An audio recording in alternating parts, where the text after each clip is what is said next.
The race reflects its surroundings.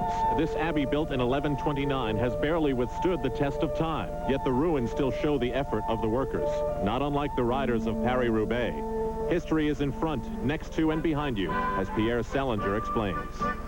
Compiègne, a city of 45,000 residents where the Paris-Roubaix got underway today, is a site of history. Of Roman origin in the 6th century, it was once called Compendium. But from the Middle Ages, it has been a center of French culture. This royal palace, started in the 14th century, was the favorite country home of Kings Louis XV and XVI of France. After the Revolution, it was also used frequently by Napoleon. It was also here in Compiègne that Joan of Arc was captured in 1430 after her attempts to liberate parts of France from English rule. She was executed the next year. But it is in the 20th century that Compiègne expanded from a site of French history to one of world history.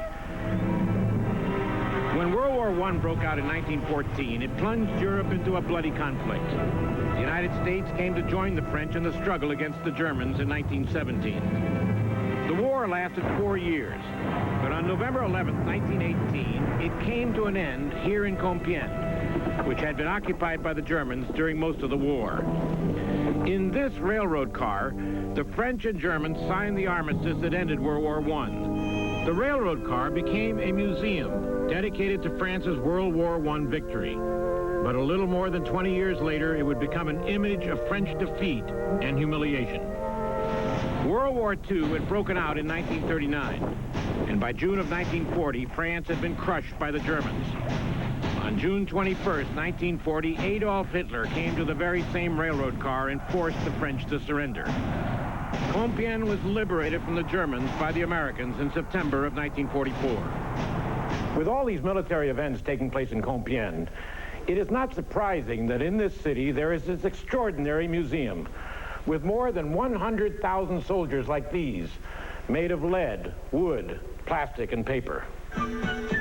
You can see the bodyguards of George Washington during the American Revolution, the funeral parade of Napoleon I, and 12,000 soldiers in the historic Battle of Waterloo. So as the cyclists move north on the tough one-day race, they leave behind them a very special city on the banks of the Oise River, a city which has seen joy and tragedy, war and peace. Until now, the race has been the safest in recent memory. Perhaps